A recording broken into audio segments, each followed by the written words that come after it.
Jésus-Christ, la parole vivante, la parole révélée.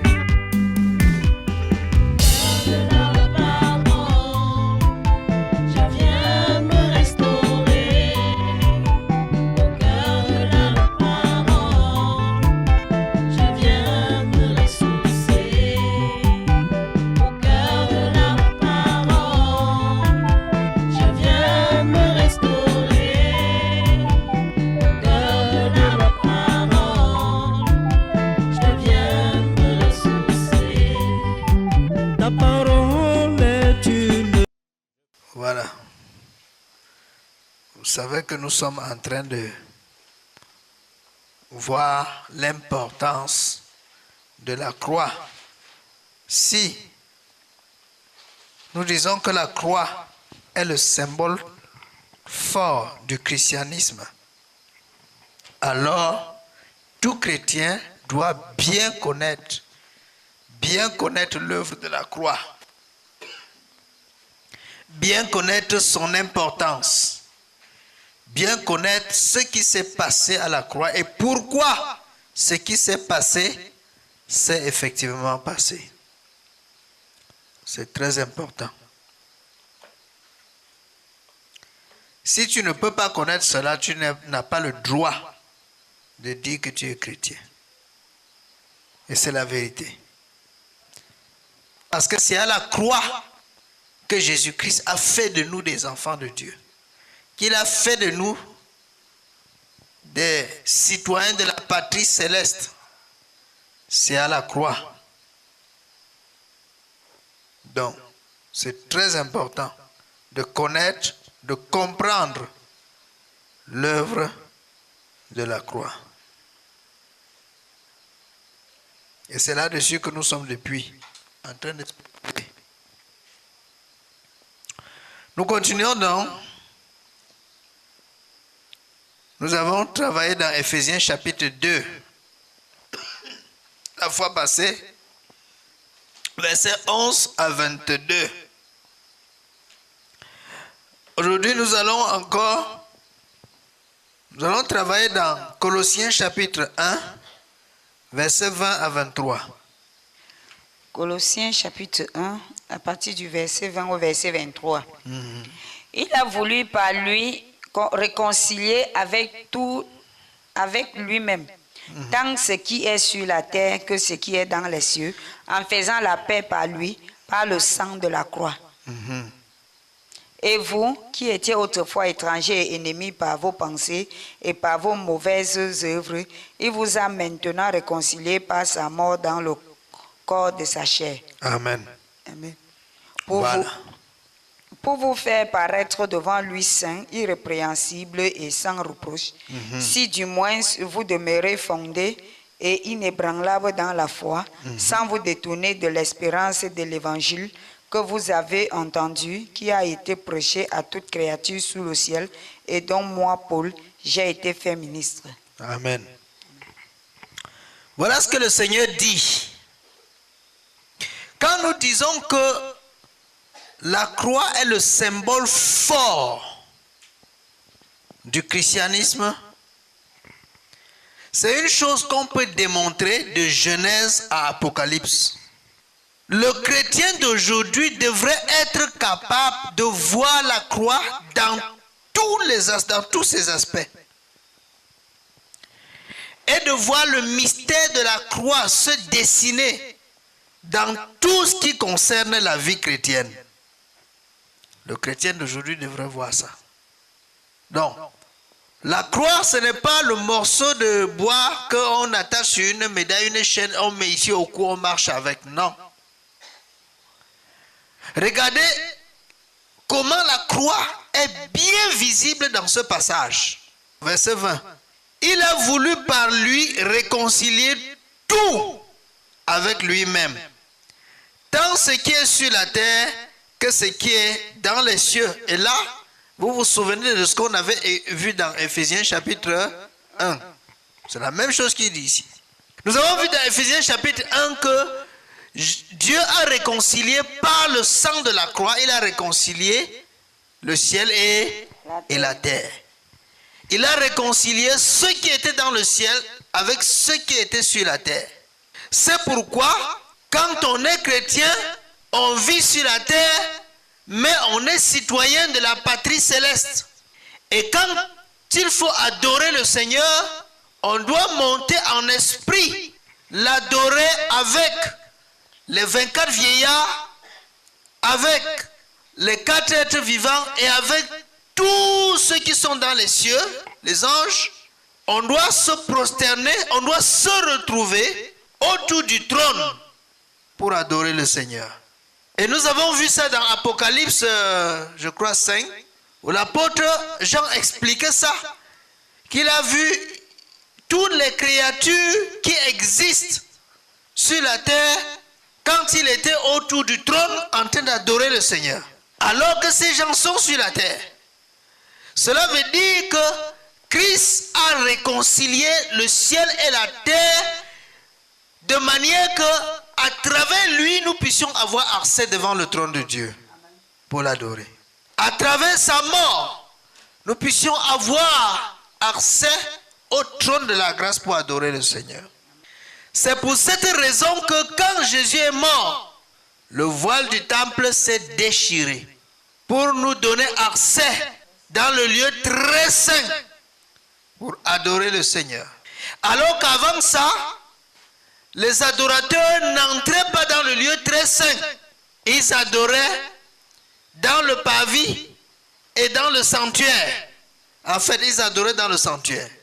Mais avec la mort de Jésus-Christ, avec le mystère de la croix, le chemin du lieu très saint s'ouvre pour que maintenant le chrétien entre là-bas et qu'il puisse adorer le Seigneur en esprit et en vérité. Parce que le Saint des Saints, la chair n'entre pas dans le Saint des Saints. La chair n'entre pas dans le lieu très saint. C'est l'esprit qui entre dans le lieu très saint. Et le lieu très saint est assimilé au trône de Dieu dans les cieux. Amen.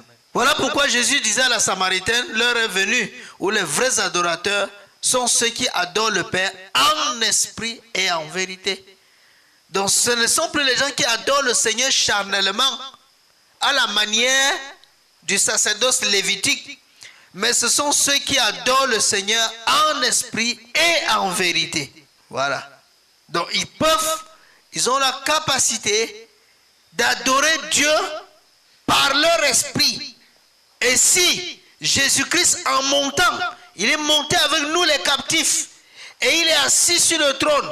La Bible dit que Dieu s'est assis, Jésus s'est assis à la droite du Père avec l'Église, avec les saints. Or, les saints sont où? Sur la terre, mais ils sont assis à la droite du Père en même temps avec Jésus-Christ. Vous voyez? Pourquoi? Parce que Jésus-Christ a réconcilié les cieux et la terre par le sang de la croix. Vous voyez? Maintenant, verset 20, il a voulu par lui réconcilier tout avec lui-même, tant ce qui est sur la terre que ce qui est dans les cieux. Vous voyez? En faisant la paix par lui, par le sang de sa croix. Qu'est-ce qui a permis à Jésus-Christ de faire la paix?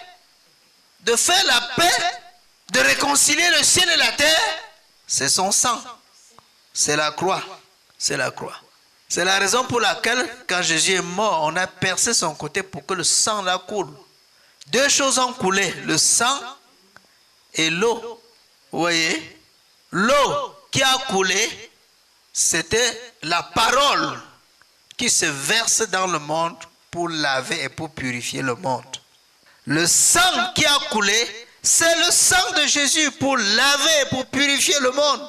Deux éléments purificateurs, l'eau et le sang. Amen. Et Jean dit que quoi? Il y a trois qui rendent le témoignage sur la terre. L'esprit, l'eau et le sang. Et les trois sont d'accord. L'esprit, l'eau et le sang qui ont coulé le jour où Jésus est mort. Ils rendent témoignage. Oui. Maintenant, Il a réconcilié le ciel et la terre. Deuxième chose, verset 21. Et vous qui étiez autrefois étrangers et ennemis par vos pensées et par vos mauvaises œuvres, il vous a maintenant réconciliés par sa mort dans le corps de sa chair. Quand il dit « et vous qui étiez autrefois », il parlait à qui? Il parle aux Colossiens d'abord. Et vous qui étiez autrefois étrangers. Étrangers à quoi? Étrangers aux alliances de Dieu. Et ennemis. Parce qu'il y avait une inimitié entre les Juifs et les païens. Et les Colossiens sont les païens qui ont cru aussi en Jésus-Christ. Ils ont été réconciliés.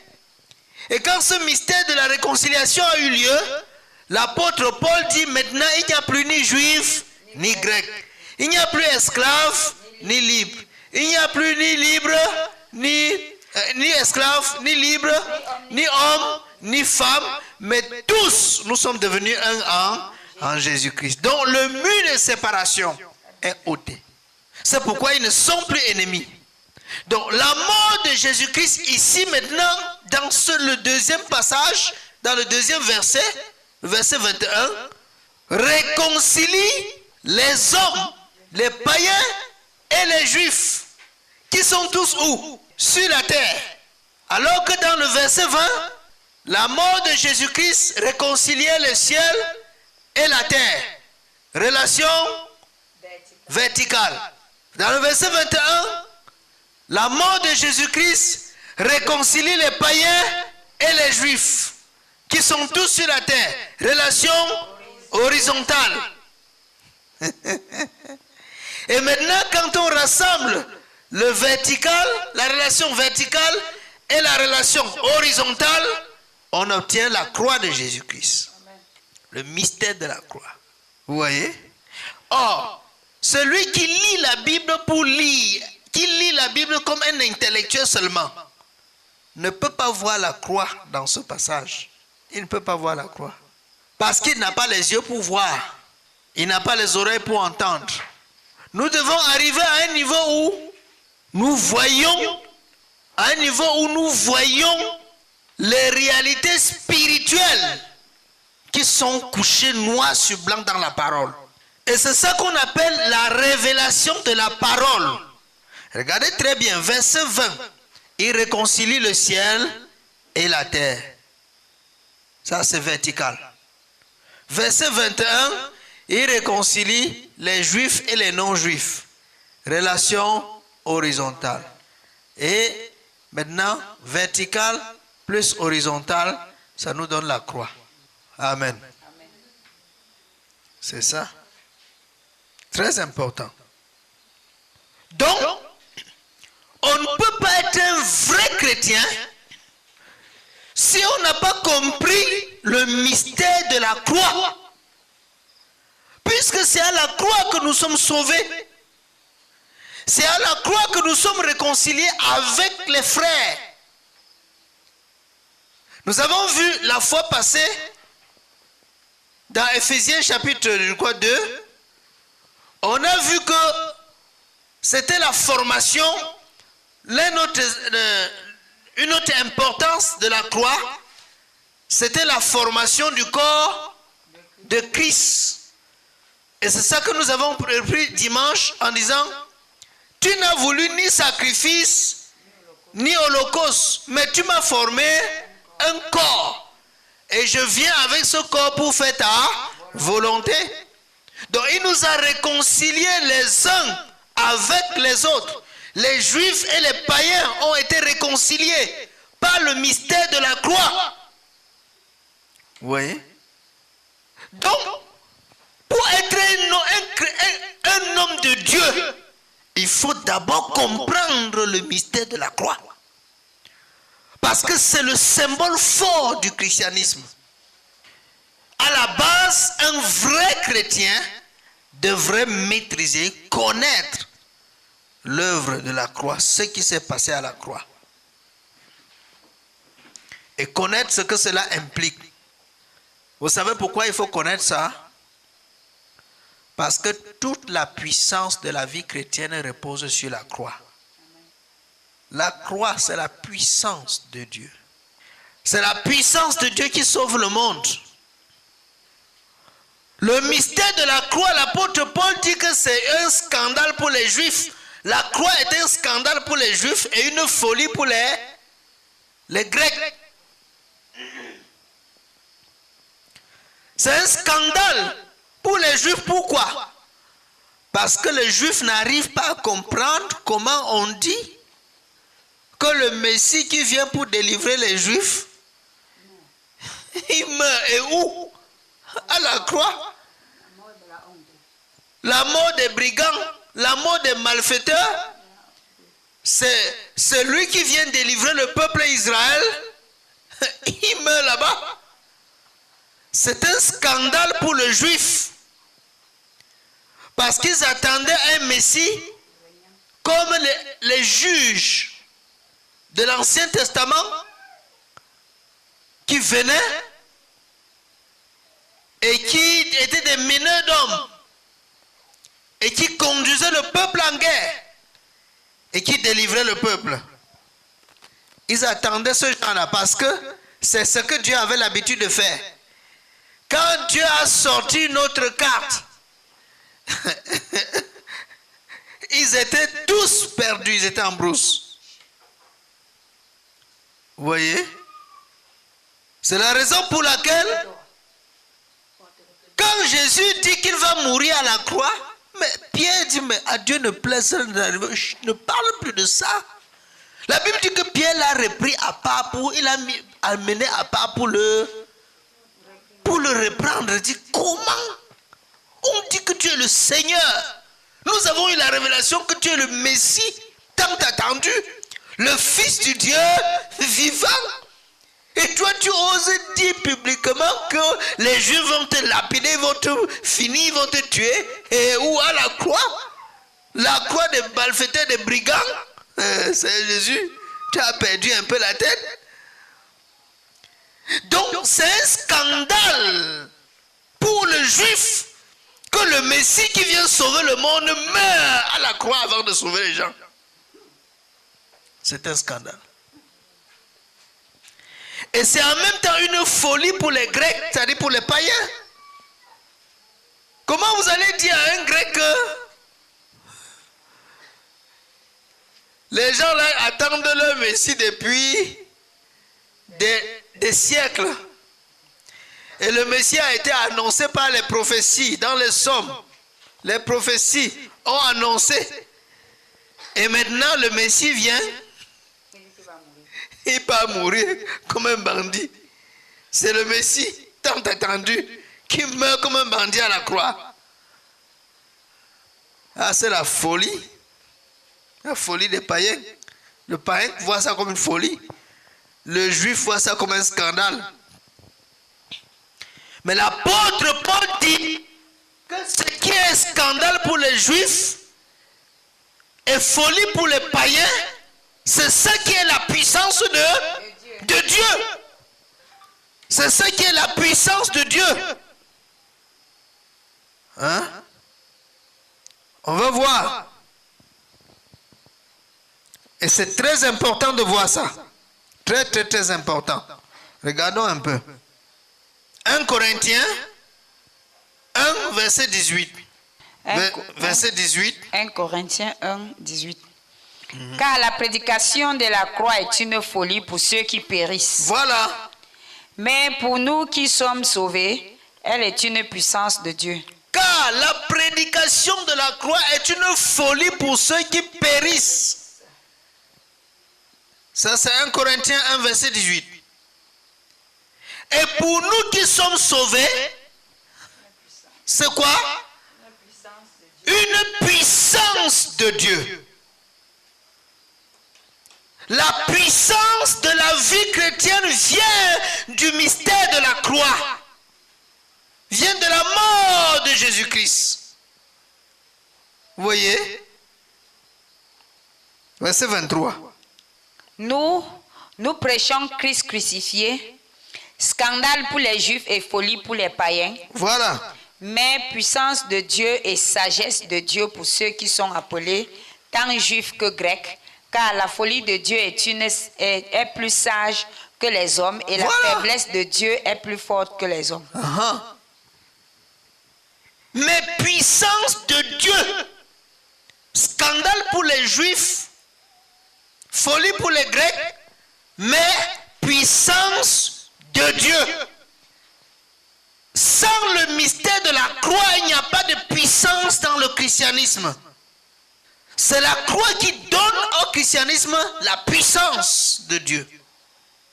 Donc je suis étonné que certains hommes de Dieu ne comprennent pas l'œuvre de la croix, ne comprennent pas le mystère de la croix, mais ils manifestent la puissance. Cette puissance-là sort d'où? Si quelqu'un n'a pas expérimenté l'œuvre de la croix, c'est-à-dire il ne comprend pas ce qui s'est passé à la croix, et le mystère de la croix n'a pas eu effet dans sa vie, donc il n'est pas brisé, il n'est pas mort en lui-même, mais qu'il voit dans son ministère une puissance se dégager, je m'interroge sur cette puissance. C'est ça. Parce que la puissance de la vie chrétienne vient de la croix. Mais quelqu'un n'est pas brisé, il n'est pas mort en lui-même, donc il n'est pas lui-même crucifié. Il n'est pas lui-même crucifié parce qu'il ne comprend pas les implications de la crucifixion de Jésus-Christ. Il n'est pas mort en lui-même. Il n'a pas cloué sa mauvaise vie à la croix. Mais il a seulement une notion qui se dégage, qui guérit les malades, qui chasse les démons, qui renverse les gens. Une puissance qui voit les vies des gens, qui fait apparaître les crédits dans les téléphones et l'argent dans les porte-monnaies des gens. Vous voyez? Alors, d'où sort cette puissance-là? D'où vient cette puissance-là? C'est là qu'il faut reconnaître un homme béni de Dieu et un homme, comment je veux dire, un aventurier. La vraie onction de Dieu marche avec la croix. La vraie onction de Dieu marche avec le brisement. La vraie onction de Dieu marche avec la mort en soi. C'est ça. Si quelqu'un n'est pas mort en lui-même, il n'est pas brisé, il ne porte pas la mort. Maintenant, vous pouvez comprendre pourquoi l'apôtre Paul disait la mort agit en nous et la vie agit en vous. C'est-à-dire, nous mourrons pour vous donner la vie. C'est ça. Nous mourrons pour vous donner la vie. Le ministère, c'est la transmission et la communication de la vie de Christ. Et la vie de Christ vient de la mort de la chair. C'est pour ça que pour que Christ nous donne la vie, il a fallu qu'il cloue sa chair à la croix. Vous voyez? Très important. Pour que Christ nous donne la vie, il a fallu qu'il meure. Et quand il est mort, il a établi la loi en disant ceci. Si le grain de blé qui tombe en terre meurt, il reste comment? Seul. Mais s'il meurt, c'est là qu'il porte beaucoup de... Et dans la parabole du blé et de l'ivraie, il dit que le blé, ce sont les fils du royaume. N'est-ce pas? Donc c'est nous le blé. Et si le grain de blé qui tombe en terre ne meurt, il reste seul. Donc pour que tu portes le fruit, il faut que tu meurs. Donc pour que tu portes le fruit, il faut que la croix, il faut que tu expérimentes la croix, la mort. La croix, c'est la mort. Amen. La croix, c'est la mort. C'est pour ça que quand vous reconnaissez le cimetière par quoi? Voilà. Quand vous voyez beaucoup de croix alignées, vous savez que là-bas c'est un endroit, et ici là-bas reposent les gens. Si vraiment ils se reposent. Hein? Non, la croix a toujours été le symbole de la mort. Et c'est la puissance de Dieu. Donc quand le diable vient maintenant et nous empêche, nous aveugle, pour nous empêcher de comprendre le mystère de la croix, alors il est en train de remporter une très grande victoire. Et aujourd'hui, je vous pose la question, combien de chrétiens dans le corps de Christ connaissent vraiment le mystère de la croix? Combien? Vous voyez? Combien ont la révélation de ce que le mystère de la croix doit produire dans leur vie et acceptent ça? Combien? Voilà, nous rentrons dans notre texte de Colossiens. Verset 21, on le relit. Et vous qui étiez autrefois étrangers et ennemis par vos pensées et par vos mauvaises œuvres, il vous a maintenant réconciliés par sa mort. Il a réconcilié les païens, les juifs, relation horizontale, par sa mort, dans le corps de sa chair. Verset 22. Le but maintenant c'est quoi? Pour vous faire paraître devant lui saint, saint, irréprochable, sans reproche. Pourquoi est-ce que Jésus est mort à la croix? Il est mort à la croix pour nous faire paraître devant Dieu saint, irréprochable, sans tache. Vous voyez? Voilà ce que Jésus a fait. Autrement dit, en quoi consiste l'œuvre de la croix?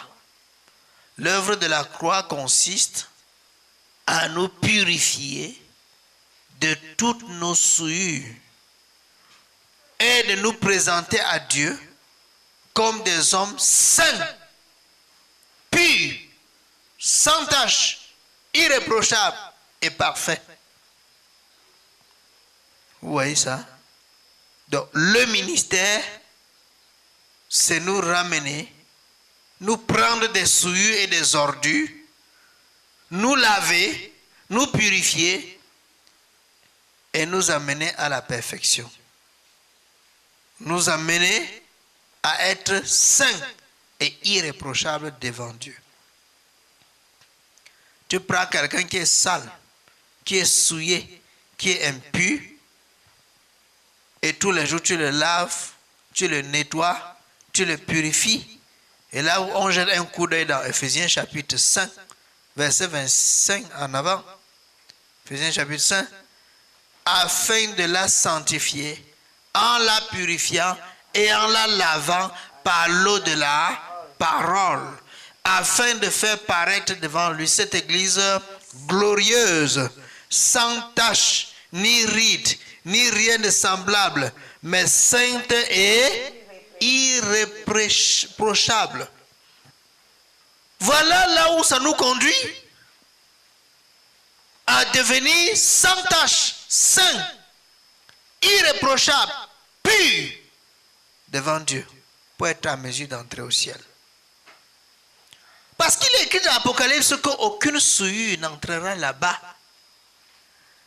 Donc le ministère, c'est de nous travailler, de nous rendre purs.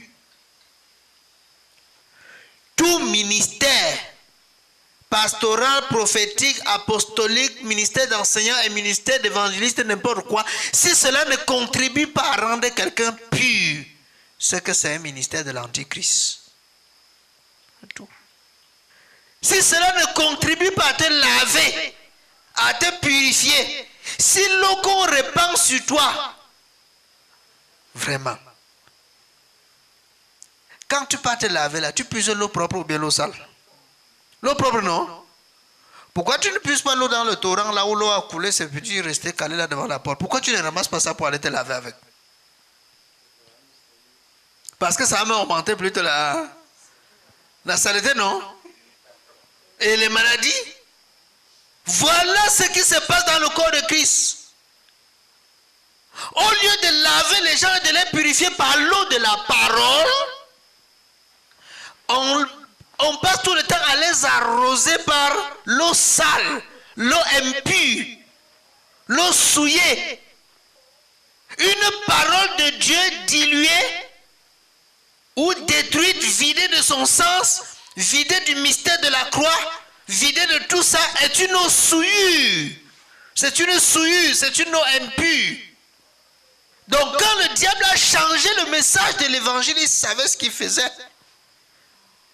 Au lieu que les gens prêchent l'évangile de la croix pour le salut des âmes, ils ont commencé à prêcher le message, l'évangile de la prospérité. Voilà l'eau impure, l'eau sale. Et pourtant, lui qui prêche ça, s'il entre dans sa douche, il ouvre l'eau pour se laver, c'est l'eau impure, l'eau sale qui sort là, il va esquiver, il va fuir. Mais sur le plan spirituel, c'est ce qu'il fait. Il vient laver les gens avec l'eau impure. Et les gens sont contents de se laver avec l'eau impure. Or, l'animal qui se lave avec l'eau sale, c'est qui? Le porc. On dit que le porc s'est vautré dans la boue. Le porc se lave. Le porc, c'est dans la boue là que lui, il est à l'aise. Voilà le porc. Donc quand le porc te dit qu'il s'est lavé, ça veut dire qu'il s'est bien sali.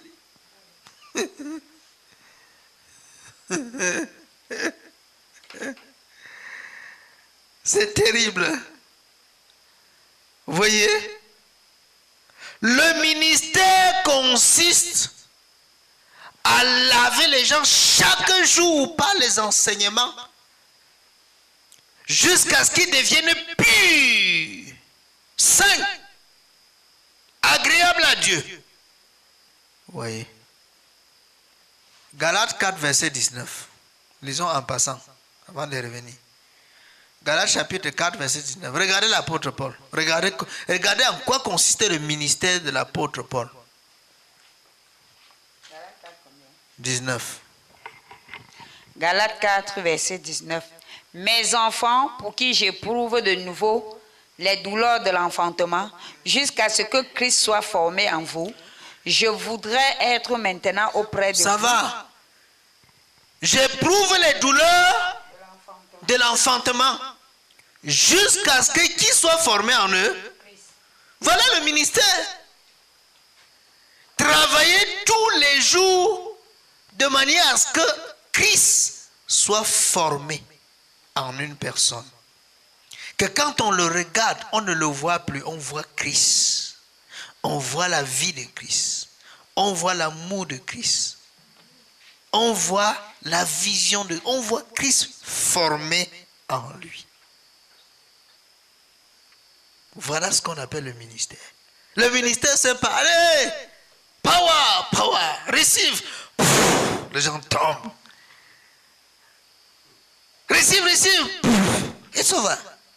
You are free. Le ministère, c'est pas... Can I prophesy? Yes, man of God. Prophesy. C'est pas ça le ministère. Le ministère, c'est travailler jusqu'à ce que Jésus-Christ soit formé dans la vie d'une personne. Vous voyez? Dites-moi qui est-ce que la prophétie a déjà transformé jusqu'à ce qu'il est devenu comme Jésus-Christ? Personne. Hein? Voilà Israël. Les tonnes et des tonnes de prophéties sont dans la Bible sur le peuple d'Israël. Ils n'ont même pas cru en Jésus-Christ. Vous voyez? La prophétie ne change pas quelqu'un. Non. Ce qui change quelqu'un, c'est la parole, l'enseignement de la parole. Ce n'est pas pour rien que Jésus a dit, quand vous avez déjà fait des disciples et que vous les avez déjà baptisés, enseignez-leur à observer tout ce que je vous ai recommandé. Il n'a pas dit de faire autre chose, il dit maintenant enseignez. C'est pourquoi on doit faire attention dans l'église avec l'enseignement. Si l'enseignement a échoue, tout le monde est allé en enfer. Vous voyez? Parmi les 5 dons, quel est le don qui sera jugé plus sévèrement? L'enseignement. Il dit que nous, les enseignants, nous serons jugés plus sévèrement parce que le sort d'un chrétien se trouve dans la qualité d'enseignement que nous lui donnons.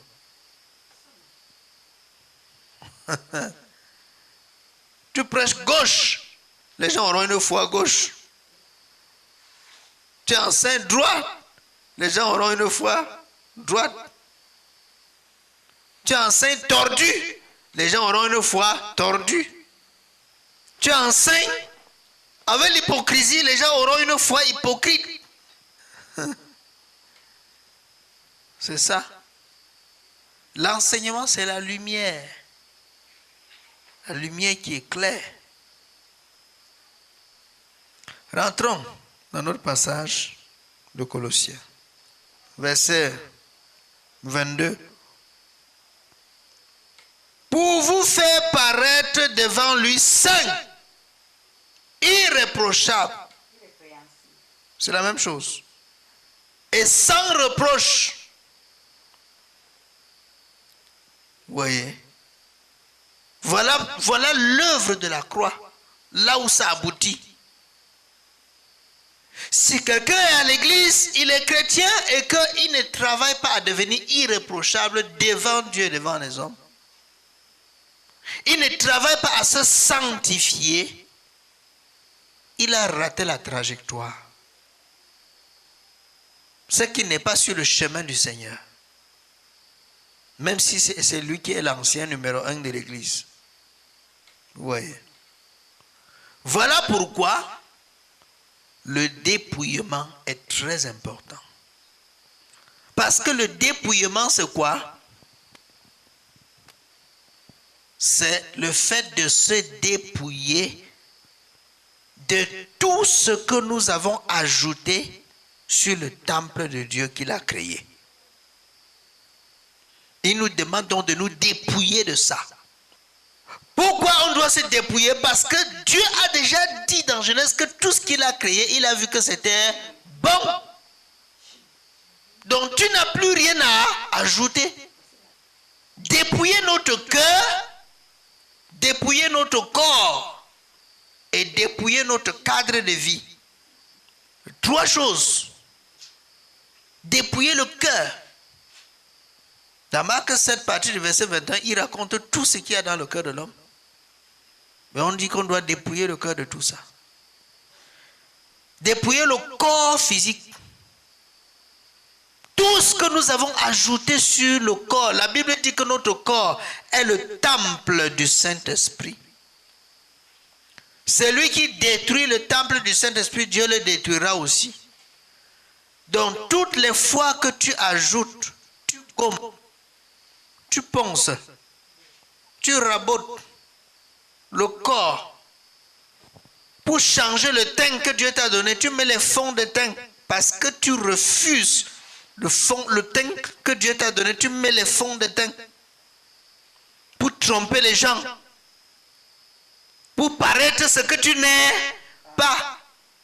C'est pourquoi chaque fois quand tu ressors, tu prends 30 minutes pour faire le maquillage, pour être ce que tu n'es pas. C'est d'abord le mensonge. Parce que quand tu vas aller à la douche te laver, tous les produits là vont partir. Tu vas revenir comme Dieu t'avait fait. Et le lendemain pour sortir, tu fais encore tout ça. Juste parce que tu veux montrer aux gens une apparence que tu n'es pas véritablement. C'est le mensonge. C'est l'hypocrisie. Donc quand les gens ne comprennent pas, donc quand tu fais toutes ces choses, tu es dans l'impureté. Ces choses sont impures. Ce sont des choses impures que tu es en train d'ajouter sur le corps pour détruire, pour dénaturer le corps, le temple du Saint-Esprit. Ce sont des impuretés. Ce sont les impuretés. Et comme les choses sont devenues sans dessus-dessous dans le monde, c'est quand tu mets les impuretés sur toi qu'on dit que merde, la gloire fait, la gloire de Dieu, la gloire de Dieu rayonne sur toi. Tu as mis les impuretés, tu as mis le rouge ici, tu as mis le noir, tu as mis les faux, les machins, les trucs qui te regardent comme les poupées là, les fossiles. Tu as mis les ongles des vampires, tu as gommé le corps, tu as pensé. Et on dit c'est ça, la gloire de Dieu rayonne sur toi. Ton gars t'a même vu, c'est terrible. Que Dieu ait pitié de nous. Vous voyez? Est-ce que tu es saint là devant Dieu? Non, tu es impur. Parce que Dieu a créé ton corps bon. Il t'a créé beau, il t'a créé belle. Dieu te demande, c'est d'entretenir le corps qu'il t'a donné. Il n'a pas dit de le gommer, de le corriger. Il t'a dit de l'entretenir. Oui. Dieu t'a donné 1,25 m. Quand tu marches, tout le monde est en haut. Toi, tu passes seulement en bas. Maintenant, quand tu vas acheter des chaussures, donne-moi que le haut talon. Quand tu marches, ça augmente. Tu changes la demande parce que le haut talon, tu n'acceptes pas la taille que Dieu t'a donnée. Impureté. Voilà, quand on explique le dépouillement, quand on parle du dépouillement, les gens ne comprennent pas ce que c'est. C'est le mensonge. Non, Seigneur, il faut que je grimpe pour rattraper le niveau. Oh, Seigneur. C'est terrible. C'est vraiment terrible, ça. Donc, c'est pourquoi il dit, pour être saint, irréprochable et irrépréhensible et sans reproche. Maintenant, il y a une condition. Pour qu'on soit saint, irrépréhensible et sans défaut, il faut que quoi? Il dit, si du moins vous demeurez fondé et inébranlable dans la foi.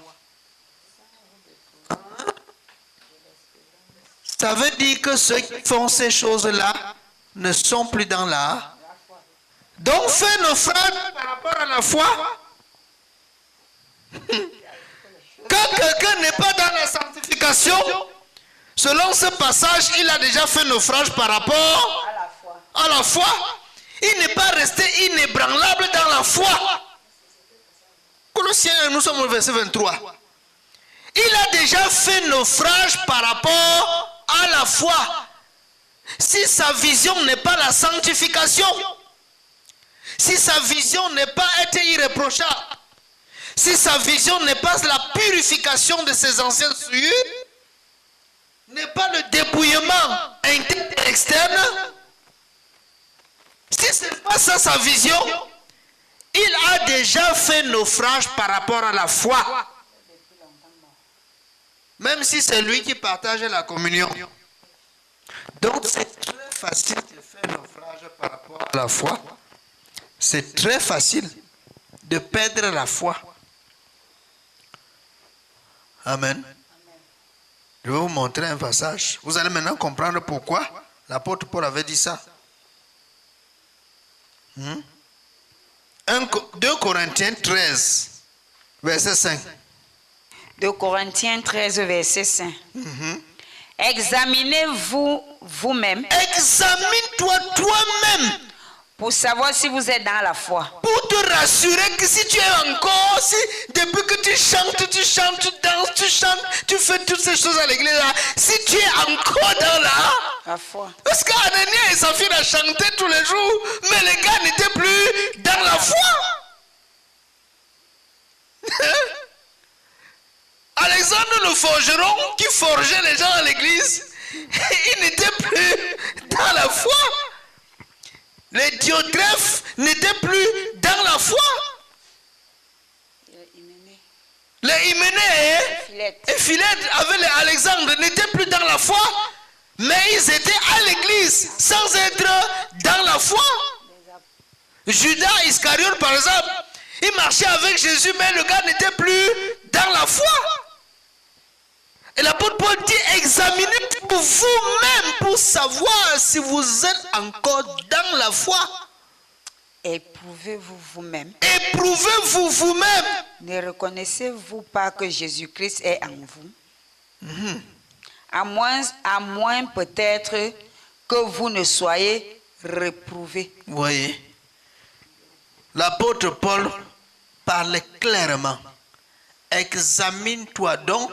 Vous voyez que la vie chrétienne, c'est pas aller à l'église. Tu peux aller à l'église tous les jours alors que tu es déjà en enfer. Examine-toi pour voir si tu es dans la foi. Examine-toi toi-même. Oui. Si on peut faire maintenant cet examen-là sur tous les gens, sur 100 personnes qui dansent à l'église, on fait l'examen ici, on va trouver que sur 100 là, au moins même 90 ont déjà fait naufrage, ils ne sont plus dans la foi. On est dans la foi quand on poursuit la sanctification. Quand on ne connaît plus ce que c'est que la sanctification, on a déjà fait naufrage par rapport à la foi. Je relis encore Colossiens, verset 23. Relisons encore. Si du moins vous demeurez fondés. Fondé ici, demeurer fondé est synonyme d'être enraciné. Oh, nous avons vu ça l'autre jour, non? Être enraciné. Si vous demeurez fondé et inébranlable dans la foi, sans vous détourner de l'espérance de l'évangile. Quelle est l'espérance de l'évangile? Quelle est l'espérance de l'évangile? La vie éternelle, n'est-ce pas? Oh, je vous pose la question, est-ce que les gens qui écoutent l'évangile aujourd'hui, c'est ça qui est leur espérance? Quelle est l'espérance du chrétien d'aujourd'hui? La prospérité, le matériel, gagner le monde, voyager, se marier, avoir des terrains, des maisons, devenir prospère, matériellement et financièrement. Voilà la vision du chrétien d'aujourd'hui. Voilà son espérance. Voilà pourquoi lui il est venu dans la maison de Dieu. Voilà pourquoi lui vient dans la maison de Dieu. Il espère que les choses, les malédictions, les liens seront brisés et que maintenant il va vivre, mener une bonne vie, une vie tranquille, une vie riche. Et c'est pourquoi, quand il vient à l'église, il vient avec un sac de problèmes qu'on doit résoudre pour que lui soit bien. Il vient avec tous ces problèmes, ces fardeaux. Et tout ce que vous faites, vous parlez que Jésus est monté, vous descendez, pardon. Faites tout ça vite, vous priez pour ces problèmes. Faites tout ça, mais tant que vous ne lui avez pas imposé les mains pour chasser tout, briser les liens de la limitation, les liens de tout, jusqu'à ce que ces affaires commencent à marcher, c'est que l'église n'a pas encore l'onction. Vous voyez? Et écoutez, quand vous lisez la Bible, arrêtez-vous sur les mots. On dit, si du moins vous demeurez fondés et inébranlables dans la foi, sans vous détourner de l'espérance de l'évangile que vous avez entendu,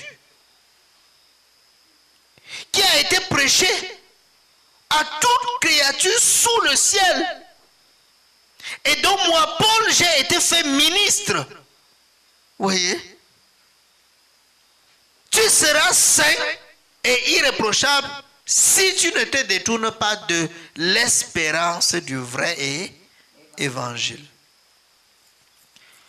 Mais si tu te détournes de l'espérance du vrai évangile et tu entres dans la démangeaison d'entendre les choses agréables, alors c'est terminé. Tu ne peux pas, tu as déjà fait naufrage par rapport à la foi. Tu n'es plus dans la foi. Tu es à l'église, mais tu n'es plus dans la foi. Et c'est dangereux d'être à l'église sans être dans la foi. C'est terrible. Mon frère, si tu es à l'église, sois aussi dans la foi. Et si tu n'es pas dans la foi, tu n'as pas le droit d'être à l'église. Parce que là, tu n'es pas dans la foi, tu as fait naufrage. Peut-être que tu avais été dans la foi, tu avais commencé, tu étais un peu sincère. Après, la séduction est venue, ça t'a emporté. Le courant d'eau est venu, paf, ça t'a emporté. Les faux prophètes sont venus avec les faux messages, paf, ça t'a emporté. Tu as fait naufrage par rapport à la foi. Tu as changé l'espérance de l'évangile. Tu as commencé à croire à autre chose que ce que l'évangile était venu nous promettre. Qu'est-ce que l'évangile nous a promis? La vie éternelle. Toi maintenant, quand tu écoutes l'évangile, ce n'est plus pour la vie éternelle, mais c'est pour être riche. L'église est remplie de païens. L'église est remplie de gens qui ont déjà fait naufrage par rapport à la foi. Et les pasteurs sont en tête. Oui. Quoique c'est parce qu'on est pasteur qu'on est dans la foi. Si le pasteur enseigne des choses pernicieuses, comme l'apôtre Paul dit, c'est qu'il a déjà fait naufrage par rapport à la foi. Amen. Donc, vous voyez combien de fois le mystère de la croix est important. Le mystère de la croix, l'œuvre de la croix, ce qui s'est passé à la croix, c'est vraiment important dans notre vie. C'est très important. Un chrétien doit connaître ce qui s'est passé à la croix et doit comprendre ce que cela signifie pour lui. Et doit même prier pour que la croix s'accomplisse, qu'il meure en lui-même pour vivre la vie de Christ. Amen. Donc, que Dieu nous bénisse.